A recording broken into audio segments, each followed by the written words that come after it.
وكل إنسان ألزمناه طائره في عنقه ونخرج له يوم القيامة كتابا يلقاه منشورا اقرأ كتابك كفى بنفسك اليوم عليك حسيبا من اهتدى فإنما يهتدي لنفسه ومن ضل فإنما يضل عليها ولا تزر وازرة وزر أخرى وما كنا معذبين حتى نبعث رسولا وإذا أردنا أن نهلك قرية أمرنا مترفيها ففسقوا فيها فحق عليها القول فدمرناها تدميرا وكم أهلكنا من القرون من بعد نوح وكفى بربك بذنوب عباده خبيرا بصيرا من كان يريد العاجلة عجلنا له فيها ما نشاء لمن نريد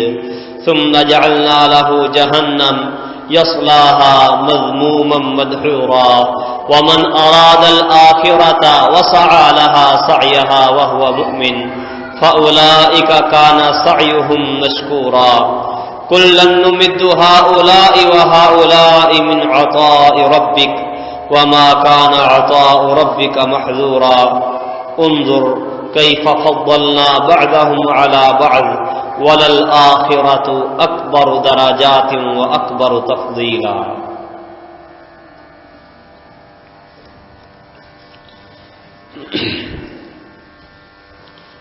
اللہ سبحانہ و تعالی نے انسان کو زندگی عطا کی ہے تو اس زندگی کا مقصد وہ یہی ہے کہ بندہ اپنی آخرت کے لیے اخروی زندگی کے لیے تیاری کر لے، اس کے لیے تگ و دو کر لے اور اپنی آخرت کو بنا لے، سنوار لے۔ دنیا میں انسان ایک مسافر ہے، یہ اس کا اصلی گھر نہیں، اس لیے نبی کریم صلی اللہ علیہ وسلم فرماتے ہیں کن فی الدنیا کأنک غریب او عابر سبیل، دنیا میں ایسے رہو جیسے آپ اجنبی ہیں یا راہ گزر مسافر ہیں، اور مسافر اس کا سفر جتنا بھی طویل ہو جائے بالآخر وہ اپنے گھر کو جاتا ہے۔ ایک مسلمان مومن کے لیے اللہ سبحانہ و تعالی نے اس کا اصلی گھر جنت بنایا ہے۔ آدم علیہ الصلاۃ والسلام کو پیدا کر کے اللہ نے جنت میں ٹھہرایا تھا، اور ایک غلطی کی وجہ سے انہیں جنت سے نکالا گیا، زمین پہ بھیجا گیا، تو دوبارہ زمین پر آنے کے بعد جنت کی طرف دوبارہ جانے کا جو سفر ہے اس کا آغاز ہو گیا۔ اب یہ دوبارہ جنت میں جانے کا سفر جو آدمی جتنا زیادہ طے کر لے گا اتنا ہی اس کے لیے تھوڑا ہے۔ جس قدر وہ زیادہ سے زیادہ کمائی کرے گا، جنت کو پانے کے لیے اعمال کرے گا، وہی اس کے کام آنے والے اور اس کو فائدہ دینے والے ہیں۔ ہم لوگ کلمہ پڑھنے والے، اسلام ایمان کا دعویٰ کرنے والے، ہم منزل اور اپنا مقصود اور مطمع نظر جنت کو رکھتے ہیں، لیکن اس کے باوجود کوئی آدمی تھوڑے سے چند ایک اعمال کرتا ہے تو وہ کہتا ہے جی آج کے دور میں اتنا ہی کافی ہوتا ہے، وہ اسی پہ ہی اکتفا کر کے بیٹھ جاتا ہے اور اس سے آگے بڑھنے کی کوشش و کاوش نہیں کرتا، بلکہ شیطان اس کو مسلسل پیچھے کی جانب کھینچتا رہتا ہے، پیچھے کی جانب دھکیلتا رہتا ہے، اس کے اعمال میں کمیاں کوتاہیاں پیدا کرنے کی کوشش کرتا ہے، اس کو سستیوں سے ہمکنار کرتا ہے، کہیں یہ انسان جنت میں داخل نہ ہو جائے۔ اس کا سب سے بڑا ٹارگٹ یہ ہے کہ وہ انسانوں کو جنت سے نکالے اور ان کو اپنے ساتھ جہنم میں لے جائے۔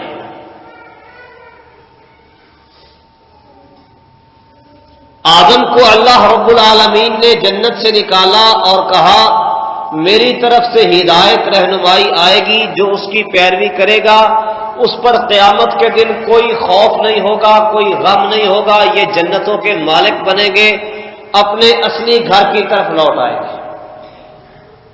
ابلیس نے، شیطان نے قسمیں اٹھا کے کہا تھا اے اللہ تیری عزت کی قسم ہے میں ان کو گمراہ کروں گا، ان کو پھسلاؤں گا، ان کو ورغلاؤں گا، صراط مستقیم پر بیٹھوں گا، دائیں بائیں آگے پیچھے سے جہاں سے میرا بس چلا میں انہیں گمراہ کرنے کی کوشش کروں گا۔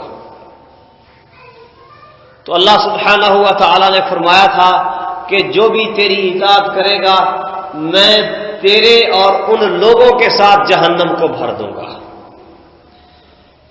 شیطان نے جہنم میں جانا ہے اور وہ اپنے ساتھ ایک بہت بڑا لشکر تیار کر رہا ہے جہنم میں جانے کے لیے۔ وہ جہنم میں اکیلا نہیں رہنا چاہتا، جہنم میں اپنے ساتھ رونق لگانا چاہتا ہے۔ اور جو ایک مومن مسلم ہے، انبیاء کرام صلوات اللہ علیہم اجمعین ہیں، اللہ سبحانہ و تعالی نے ان کو پیغام دے کر، ان کو نبوت و رسالت دے کر اور اہل ایمان کو توحید، عقیدہ، ایمان، بصیرت، دانائی اور فہم و فراست دے کر لوگوں کے درمیان دنیا میں کھڑا کیا ہے کہ یہ لوگوں کو اللہ کے دین کی دعوت دے، اللہ کی جنت کی دعوت دے اور لوگوں کو ایسے اعمال پر آمادہ کرے جو اعمال ان کے جنت میں داخلے کا باعث ہو۔ اور پھر دین حق پر چلتے ہوئے جو مصائب، مشکلات اور پریشانیاں ہیں، یہ اس دنیاوی زندگی میں چھوٹی چھوٹی مصیبت بھی انسان کو بہت بڑی بڑی محسوس ہوتی ہے، لیکن نبی کریم صلی اللہ علیہ وسلم فرماتے ہیں کہ کل قیامت کے دن جب اللہ سبحانہ و تعالی ان لوگوں کو درجات دے گا، ان لوگوں کو اجر و ثواب عطا فرمائے گا جنہیں دین کی خاطر مشکلیں، مشقتیں، مصیبتیں اور پریشانیاں جھیلنا پڑی تھیں، تو وہ لوگ جو ناز و نعم کی زندگی بسر کرتے رہے، دنیا میں نعمتوں کے اندر پلتے رہے، وہ اہل عافیت وہ خواہش کریں گے لو ان جلودہم کانت قرضت بالمقارین فی الدنیا، کہ کاش ان کے جسم دنیا میں کینچیوں کے ساتھ کاٹ دیے جاتے، ان کو بھی اذیتیں اور مصیبتیں اور تکلیفیں پہنچتی تو آج قیامت کے دن انہیں بھی اجر و ثواب مل جاتا۔ وہ لوگ جو دنیا میں عافیت سے زندگی بسر کرنا چاہتے ہیں اور عافیت سے رہتے ہیں، دین کے بارے میں کسی مصیبت اور پریشانی کو اپنے گلے نہیں لگانا چاہتے، کل قیامت کے دن یہ خواہش کریں گے کہ کاش ہم بھی اللہ تعالیٰ کے دین کی خاطر مصیبتیں جھیلتے، پریشانیاں اٹھا لیتے اور آج ہمارے اعمال بھی زیادہ سے زیادہ ہو جاتے، ہمارے درجات بھی اور زیادہ بڑھ جاتے، ہمیں بھی جنت میں اس سے اعلیٰ ترین مقام نصیب ہو جاتا۔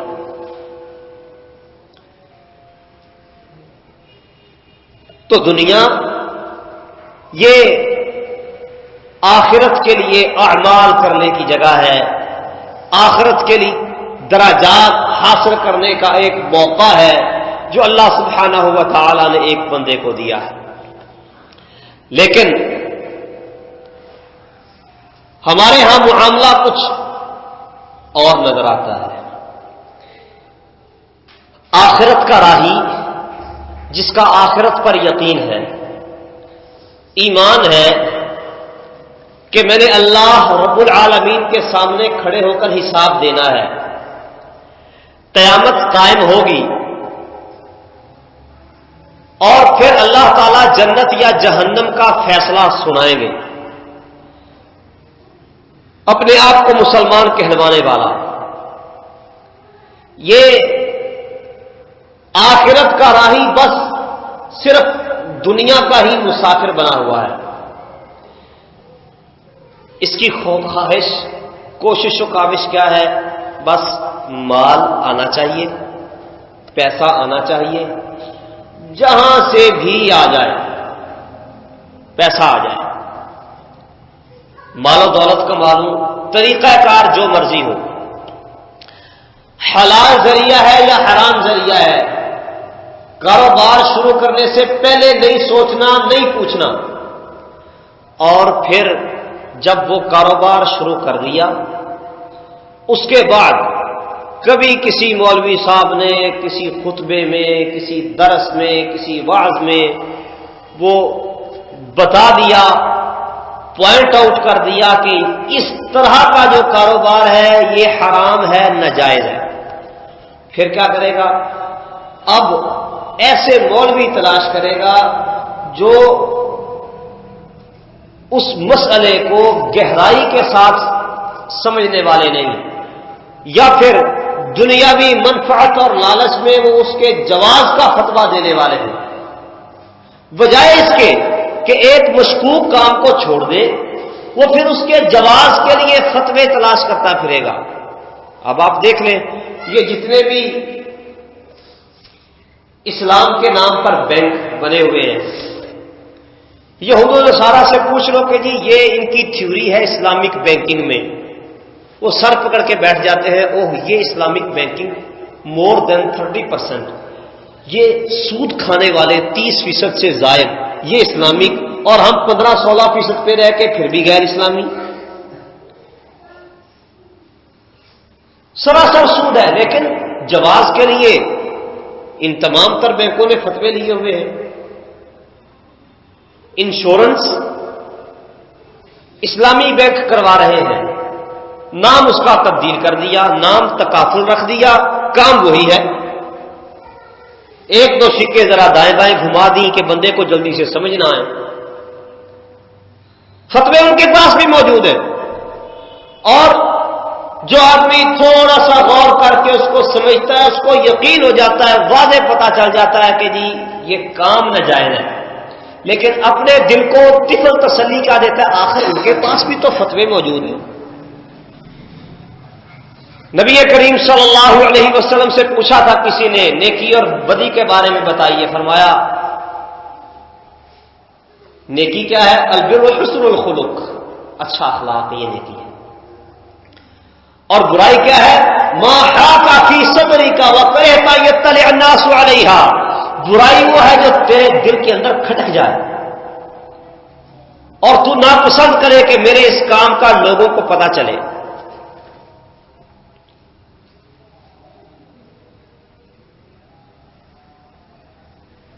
الاسم ما حاک فی صدرک، گناہ وہ ہے جو دل میں شبہ پیدا کرے کہ پتہ نہیں یہ جائز ہے یا ناجائز. آخرت کو سامنے رکھ کے جب اس کام کے اوپر تو غور و فکر کرے تو تیرے دل میں کھٹکا اور اندیشہ پیدا ہو. یہ گناہ ہے. وَإِنْ أَفْتَاكَ النَّاسُ وَأَفْتَوْكَ، لوگ چاہے تجھے فتوے دیتے رہے کہ یہ کام ٹھیک ہے، یہ کام جائز ہے، لیکن جو کام تیرے دل میں کھٹک جاتا ہے، تیرے دل میں شبہ اور شک پیدا کرتا ہے، وہ گناہ والا کام ہے. نبی کریم صلی اللہ علیہ وسلم نے نیکی اور بدی کی بڑی آسان سی پہچان دلا دی. اللہ تعالیٰ نے مومن کے دل کے اندر یہ ملکہ پیدا کیا ہے. وَلَٰكِنَّ اللَّهَ حَبَّبَ إِلَيْكُمُ الْإِيمَانَ وَزَيَّنَهُ فِي قُلُوبِكُمْ وَكَرَّهَ إِلَيْكُمُ الْكُفْرَ وَالْفُسُوقَ وَالْعِصْيَانَ. اللہ نے کیا کیا ہے کہ ایمان، نیکی، اللہ کی اطاعت، فرما برداری والے کام مومن آدمی نیک بندے کے دل میں محبوب بنا دیے ہیں، اس کو اچھے بھلے لگتے ہیں. وَكَرَّهَ إِلَيْكُمُ الْكُفْرَ وَالْفُسُوقَ وَالْعِصْيَانَ، کفر والے کام، فسق، نافرمانی والے کام، عصیان، چھوٹی چھوٹی برائیاں، برائی والے کام، یہ اللہ نے مومن کے دل میں ناپسندیدہ بنائے ہیں۔ مومن آدمی سے اگر کوئی غلطی کوئی گناہ سرزد ہو جاتا ہے وہ پریشان رہتا ہے کہ مجھ سے یہ غلطی ہو گئی، اللہ کی نافرمانی ہو گئی، برائی ہو گئی۔ یہ اللہ نے ایک مومن آدمی کے دل میں یہ ملکہ پیدا کیا ہے۔ فرمایا اولئک ھم الراشدون، یہی لوگ نیک ہیں، رشد والے، ہدایت والے ہیں، جن کے دلوں کی کیفیت ایسے ہوتی ہے۔ اللہ فرماتے ہیں تتقوا اللہ یجعل لکم فرقانا، اگر تم اللہ تعالیٰ سے ڈرنے والے بن جاؤ، اللہ کا تقوی اپنے دل میں پیدا کر لو، اللہ کا ڈر اور خوف تمہارے دلوں کے اندر آ جائے، یجعل لکم فرقانا، اللہ تمہیں حق اور باطل کے درمیان، نیکی اور بدی کے درمیان، اچھائی اور برائی کے درمیان فرق معلوم کرنے کا ایک ملکہ عطا کر دے گا۔ یہی بات نبی کریم صلی اللہ علیہ وسلم فرما رہے ہیں، البر حسن الخلق والاسم ما حاک فی صدرک، جو بات دل میں کھٹک جائے، دل میں اندیشہ اور شبہ پیدا کرے، وہ گناہ ہے۔ فرمایا دع ما یریبک الی ما لا یریبک، جو چیز شک والی ہے، مشکوک ہے، اسے چھوڑ دے۔ ایک کاروبار ہے، اس کے بارے میں بندہ ڈبل مائنڈڈ ہے، پتہ نہیں یہ جائز ہے یا ناجائز ہے، کچھ دلائل ادھر سے بھی ہیں، کچھ دلائل ادھر سے بھی ہیں، اب وہ شک اور شبہ کے اندر مبتلا ہو گیا۔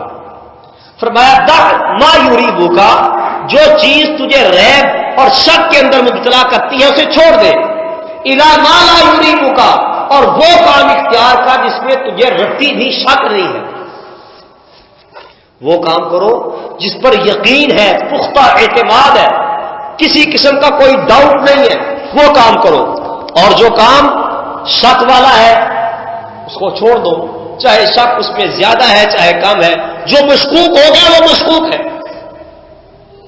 رسول اللہ صلی اللہ علیہ وسلم فرماتے ہیں اللہ سبحانہ و تعالی نے حلال اور حرام کو واضح کیا ہے، الحلال بین والحرام بین، حلال بھی بڑا واضح ہے، حلال کے بارے میں کوئی شک نہیں ہوتا کہ یہ حلال ہے یا حرام ہے، والحرام بین، حرام بھی بڑا واضح ہے، حرام کے بارے میں بھی کوئی شبہ پیدا نہیں ہوتا کہ یہ حرام ہے یا نہیں، وبینہما امور مشتبہات، حلال اور حرام کے درمیان کچھ امور ایسے ہیں جو مشتبہ ہیں، جن کا پتہ نہیں چلتا کہ یہ حلال ہے یا حرام۔ اب کیا کیا جائے؟ رسول اللہ صلی اللہ علیہ وسلم نے بڑا آسان کام بتایا ہے کرنے کے لیے۔ فرمایا مشتبہ چیزوں کو چھوڑ دو، جو واضح حلال ہے اسے اختیار کرو، واضح حرام سے بھی بچو، اور جو مشتبہ کام ہے ان سے بھی بچو۔ کیوں؟ فمن وقع فی الشبہات وقع فی الحرام، جو آدمی مشتبہ کام کرتا ہے، جس کے بارے میں شک ہوتا ہے، شبہ ہوتا ہے، علماء کی دو قسم کی آراء سامنے آ رہی ہوتی ہے، کوئی اس کو جائز کہنے والا ہے، کوئی اس کو ناجائز کہنے والا ہے، ایسے مشتبہ کاموں کو چھوڑ دو۔ کیوں؟ فرمایا من وقع فی الشبہات، جو آدمی شبہات میں داخل ہوگا، وقع فی الحرام، وہ حرام کے اندر داخل ہو جائے گا۔ شبے والے کام میں داخل ہونا تو بہت دور کی بات ہے، شریعت اسلامیہ تو مشتبہ کام کے پاس بھی نہیں جانے دیتی۔ رسول اللہ صلی اللہ علیہ وسلم فرماتے ہیں ہر حکمران کی ایک چراگاہ ہوتی ہے، یا آپ یوں کہہ لیں کہ ریڈ ایریا ہوتا ہے، جس میں ہر آدمی کو داخل ہونے کی اجازت نہیں ہوتی، اور اللہ سبحانہ و تعالی کی چراگاہ یا اللہ تعالی کا ممنوع علاقہ وہ کیا ہے؟ محارمہ، اللہ کی حرام کردہ چیزیں ہیں۔ لہذا اللہ تعالی کی حرام کردہ چیزوں کے پاس مت جاؤ۔ پھر آپ نے ایک مثال دی، کالراعی یرعی غنمہ حول حمن، ایک چرواہا وہ اپنی بھیڑ بکریوں کو چرانے کے لیے لے کے جاتا ہے، لیکن چراتے چراتے اگر وہ ایسے علاقے پر پہنچ جائے جو ممنوع علاقہ ہے، یوشک ان یواقعھا، اس سے پھر رہا نہیں جائے گا، وہ اپنی بکریوں بھیڑوں کو کنٹرول نہیں کر سکے گا، وہ اس ممنوع علاقے میں چلی جائے گی، خدشہ ہوتا ہے کہ وہ اس میں داخل ہو جائے۔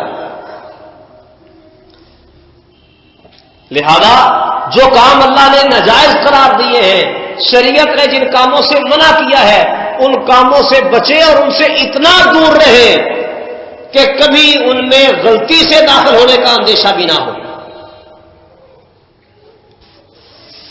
یہ اسلام کے احکامات ہیں حلال اور حرام کے بارے میں، لیکن ہمارا وتیرہ اور طریقہ کار کیا ہے کہ ہم جواز ڈھونڈتے ہیں، جسٹیفیکیشن تلاش کرتے پھرتے ہیں، کہیں سے کوئی رعایت مل جائے، کسی طرف سے کوئی ہمیں سہولت رخصت مل جائے، بس اسی کو اپنا لیا جائے۔ اور اللہ سبحانہ و تعالی نے جتنے کام حرام کیے ہیں ان میں سے کوئی کام ایسا نہیں ہے جس سے بچنا ناممکن ہے۔ جن کاموں کو اللہ نے حرام قرار دیا ہے، حرام کردہ کاموں سے بچنا بہت آسان ہے۔ ہاں، جو نیکی کے کام اللہ نے بتائے ہیں ان تمام پر کاموں پر کوئی آدمی کاربند ہونے والا ہو، یہ خاصا مشکل ہے۔ تمام حرام کاموں سے کوئی بچ جائے یہ ممکن ہے، آسانی کے ساتھ بچ سکتا ہے۔ اگر کوئی کہے کہ اللہ نے جتنے بھی نیکی کے کام بتائے ہیں میں وہ سارے ہی کروں گا، تو اس کے لیے یہ مشکل ہو جائے گی۔ اس لیے اللہ سبحانہ و تعالی نے نیکی کے کچھ کام فرض قرار دیے ہیں اور باقی سارے نوافل ہیں، نفل ہیں۔ کہا ہے جو کام فرض قرار دیے ہیں نیکی کے وہ لازمی کرو، اور وہ چند ایک ہے، معمولی سے زیادہ نہیں۔ ایک آدمی آیا نبی کریم صلی اللہ علیہ وسلم کے پاس، کہنے لگا دلنی علی عمل یدخلنی الجنہ، مجھے ایسا عمل بتائیں جو مجھے جنت میں داخل کر دے۔ نیکی کے وہ کام جن کے نتیجے میں میں جنت کے اندر چلا جاؤں، مجھے وہ کام بتائیے۔ آپ نے فرمایا توحید و رسالت کی گواہی دے، نماز قائم کر، زکوٰۃ ادا کر، رمضان کے روزے رکھ، اور اگر تیرے میں استطاعت ہے تو بیت اللہ کا حج کر لے۔ دن رات میں 5 نمازیں تجھ پہ فرض ہیں، زکوٰۃ وہ تجھ پہ فرض ہے اگر نصاب ہے تو، روزے رمضان کے فرض ہیں اور کوئی روزہ فرض نہیں۔ کہتا کہ اس کے علاوہ کچھ اور بھی 5 نمازوں کے علاوہ اشراق، چاشت، تہجد لازمی ہے مجھ پر؟ فرمایا کوئی نہیں۔ روزے رمضان کے علاوہ شوال کے 6 روزے، ذوالحجہ کا عشرہ، محرم کا عشرہ روزوں کے اعتبار سے بڑا افضل ہے، چاند کی 13، 14، 15 تاریخ کا روزہ، ہر ہفتے میں سوموار، جمعرات کا روزہ، یہ بھی مسنون ہے کہ یہ بھی رکھوں؟ فرمایا تجھ پر لازم نہیں، الا ان تطوع، ہاں نفلی رکھنا چاہتا ہے رکھ لے، بس یہ موٹے موٹے فرائض ہیں، یہ سر انجام دے، جنت میں داخل ہو جائے گا۔ وہ آدمی کہنے لگا اللہ کی قسم میں نہ اس سے زیادہ کروں گا نہ کم کروں گا۔ آپ نے فرمایا افلاح وہ ابھی ہی ان صدق دخل الجنہ، اگر اس نے سچ کہا ہے کہ یہ اس میں اضافہ نہیں کرے گا، اس میں کمی نہیں کرے گا، تو یہ یقیناً جنت میں داخل ہو جائے گا۔ یعنی فرائض وہ چند ایک ہیں جن کو بندہ ادا کرے جنت کا وارث، جنت کا مالک بن جاتا ہے۔ توحید پہ کاربند رہے، شرک سے بچتا رہے، 5 وقت کی نماز باجماعت ادا کرے، رمضان کے مہینے کے روزے رکھ لے، زکوٰۃ اگر فرض ہے تو ادا کرے، حج اگر اس پہ فرض ہو گیا ہے تو وہ کر لے، اور پھر اس کی نماز اسے دیگر بے حیائی کے کاموں سے بھی منع کرے گی، برائی کے کاموں سے بھی بچا کے رکھے گی۔ باقی سارے ایسے کام ہیں جن سے بچنا ہے، جس سے رکنا ہے، کرنے کے موٹے موٹے کام یہی ہے۔ اور برائی کرنے کے لیے پاپڑ بیلنے پڑتے ہیں. نیکی کرنا آسان ہے، برائی کرنا مشکل ہے. لیکن لوگوں نے اپنے لیے برائی کو آسان سمجھ لیا ہے. نیکیاں کرنا مشکل لگتا ہے. اس کا سبب کیا ہے؟ فَأَمَّا مَنْ أَعْطَىٰ وَاتَّقَىٰ وَصَدَّقَ بِالْحُسْنَىٰ فَسَنُيَسِّرُهُ لِلْيُسْرَىٰ. اللہ تعالیٰ فرماتے ہیں جو اللہ کا تقوی اختیار کرتا ہے، اپنا مال اللہ کے راستے میں خرچ کرتا ہے اور اللہ تعالیٰ کی نازل کردہ شریعت کی تصدیق کرتا ہے، نیکی اور اچھائی اختیار کرتا ہے، فَسَنُيَسِّرُهُ لِلْيُسْرَىٰ، ہم اس کے لیے نیکی کے کام آسان کر دیتے ہیں، اسے نیکیاں کرنا آسان لگتی ہیں. فَأَمَّا مَنْ بَخِلَ وَاسْتَغْنَىٰ وَكَذَّبَ بِالْحُسْنَىٰ، اور جو آدمی بخیلی کرتا ہے، اللہ کے راستے میں خرچ نہیں کرتا اور شریعت پر عمل کرنے کی کوشش نہیں کرتا، نیکیوں سے روگردانی کرتا ہے، منہ پھیرتا ہے، فَسَنُيَسِّرُهُ لِلْعُسْرَىٰ، پھر برائیوں کے کام اس کے لیے آسان ہو جاتے ہیں، اس کے لیے جہنم کا راستہ آسان ہو جاتا ہے. دیکھ لیں کوئی مدرسہ، کوئی مسجد تعمیر ہو رہی ہو یا کوئی اور نیکی کا کام ہو، اس کے لیے فنڈ، چندہ اپیل کیا جائے، مانگا جائے، بڑی مشکل سے کوئی 100-50 روپیہ آدمی دینے کے لیے تیار ہوتا ہے کہ جی حالات بڑے ٹائٹ ہیں، کاروبار ہے نہیں، اور جناب پتہ نہیں کیا کیا بہانے سامنے آ جاتے ہیں، بڑی ضروریات. اچھا، یہی بندہ جب برادری میں کوئی شادی بیاہ کا مسئلہ ہوتا ہے، پھر پورے خاندان کے سارے گھر والوں کے کپڑے بھی نئے آ جاتے ہیں، کرایوں پہ سارے بچوں بیوی سمیت کرایوں پہ خرچہ بھی ہو جاتا ہے، وہاں جا کے وہ پیسے بھی لٹتے ہیں، عیاشیاں بھی کی جاتی ہیں، اور وہ ہندوانہ جاہلانہ رسمیں، نیوندرے، سلامیاں، وہ بھی ساری بھری جاتی ہیں. اس کام کے لیے پھر پیسہ خوب خرچ ہوتا ہے. ویسے بڑے غریب ہیں، بڑے مسکین ہیں، کھانے کو کچھ نہیں، حتیٰ کہ دوائی لینے کے لیے بھی پیسے نہیں، حتیٰ کہ بچوں کو پڑھانے کے لیے بھی، اسکول کی فیس ادا کرنے کے لیے بھی پیسے نہیں. لیکن الٹے کاموں پہ، شیطانی کاموں پہ سارا کچھ لگ جاتا ہے. یہ پیسہ ہے، اس نے خرچ ہونا ہی ہونا ہے. اگر بندہ نیکی کے کام میں خرچ کرے گا، اپنی آخرت سنوار لے گا. ادھر خرچ نہیں کرے گا، کنجوسی کرے گا، تو شیطان اس سے وہی پیسہ جو اس نے کمایا ہے خرچ کروائے گا دوسرے کاموں میں. اللہ تعالیٰ برکت ختم کر دیتا ہے. جو آدمی صدقہ خیرات کرتا رہتا ہے، اپنے مال کو اللہ کے راستے میں خرچ کرتا رہتا ہے، اللہ اس کو بہت ساری سہولیات دیتا ہے، بہت ساری موذی امراض سے بندہ بچا رہتا ہے. اور وہ آدمی جو صدقہ خیرات نہیں کرتا، اپنے ہاتھ کو دبا کے رکھتا ہے، اس کی حالت اور کیفیت کیا ہوتی ہے؟ وہ جتنا کماتا ہے اس میں سے آدھا دوائیوں پہ خرچ ہو جاتا ہے، ڈاکٹروں کے پاس چلا جاتا ہے. تو انسان کو دیکھنا چاہیے کہ یہ آخرت کا راہی ہے، اس نے اپنی آخرت کا سفر طے کرنا ہے، تو اس کے لیے وہ حکمت عملی بنا کرے، اسٹریٹجی بنائے، اپنی زندگی کو مینیج کرے کہ میں نے جنت کو پانا ہے، جنت کا حصول دنیا میں آنے کا میرا اصل مقصد ہے، تو اس کے لیے میں کیسے کام کروں، کس طرح کے اقدامات کروں. اللہ سبحانہ ہوا تعالیٰ فرماتے ہیں بندہ دنیا میں جو بھی کام کرتا ہے، ہم بالآخر قیامت کے دن اس کا نامہ اعمال اس کے گردن کے اندر لٹکا دیں گے، اور کتاب اس کے سامنے کھلی ہوئی ہوگی، اور کہا جائے گا آج اپنا نامہ اعمال پڑھ، کفا بنفسک الیوم علیک حسیبا، آج خود ہی اپنا حساب کر لے، محاسبہ کر لے کہ تو نے دنیا میں رہتے ہوئے کیا کیا ہے. جو ہدایت یافتہ بنے گا وہ اپنے فائدے کے لیے بنے گا، ومن ضل فانما یضل علیہا، اور جو گمراہ ہو جائے گا، اللہ کی بغاوت نافرمانی کرے گا، اس کا نقصان اسی کو خود کو ہوگا. ولا تزر وازرۃ وزر اخرى، یہ نہیں ہوگا کہ گناہ ایک آدمی نے کیے ہیں اور اس کی سزا کسی اور کو مل جائے، نیکی ایک آدمی نے کی ہے اور اس کا اجر و ثواب کسی اور کو مل جائے. لا تزر وازرۃ وزر اخرى، کوئی بھی کسی دوسرے کا بوجھ نہیں اٹھائے گا. آج کل تو لوگوں نے یہ سمجھا جی جو مرضی کرتے رہو، پیسے اچھے خاصے جمع کر کے چھوڑ جاؤ، پیچھے سے مرنے کے بعد کیا ہوگا؟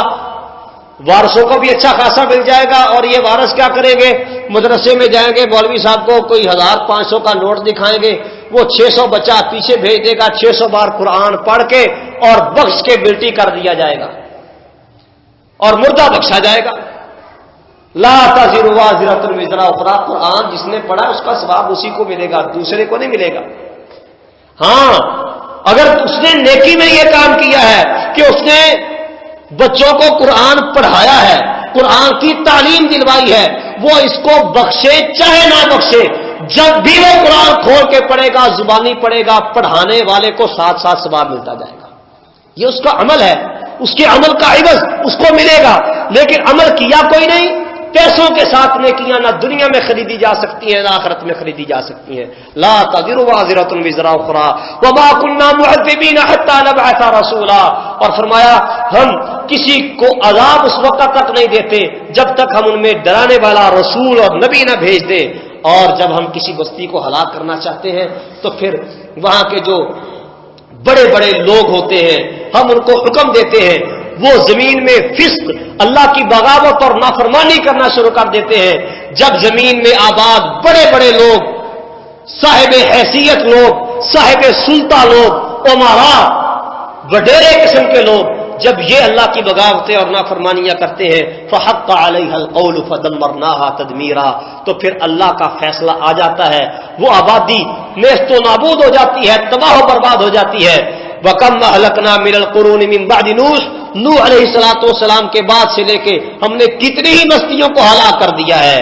وَكَفَى بِرَبِّكَ بِذُنُوبِ عِبَادِهِ خَبِيرًا بَصِيرًا، اور اللہ تعالیٰ بندوں کے اعمال کو خوب اچھی طرح سے دیکھنے والا اور ان کے بارے میں بہت باخبر ہے۔ آپ کے سامنے کتنے ہی، آپ کے قرب و جوار میں کتنی آبادیاں ہلاک ہوئی ہیں۔ یہ 2008 کے زلزلے سے لے کر اور سیلابوں کا سلسلہ یہ کوئی زیادہ لمبا عرصہ نہیں ہے، 6-7 سالوں کے اندر کتنے دیہات، کتنی بستیاں، کتنی آبادیاں تباہ و برباد ہو گئی۔ یہ اللہ تعالیٰ کا عذاب ہے، لوگ اس کو حوادث زمانہ کہہ کر گزر جاتے ہیں۔ من کان یرید العاجلۃ عجلنا له فیھا ما نشاء لمن نرید، جو آدمی دنیاوی زندگی چاہتا ہے اور دنیا میں رہ کر دنیا ہی کمانا چاہتا ہے، اللہ تعالیٰ فرماتے ہیں ہم دنیا میں اس کو جتنا چاہتے ہیں دے دیتے ہیں۔ ثم جعلنا له جہنم، پھر بالآخر یہ جس کی زندگی کا مقصد ہی دنیا کمانا تھا، اس کو پھر بالآخر ہم جہنم میں داخل کرتے ہیں۔ یصلاھا مذموما مدحورا، وہ اس میں داخل ہوگا، مذمت زدہ ہوگا، اس پر ملامت کی جائے گی، دھتکارا ہوا ہوگا۔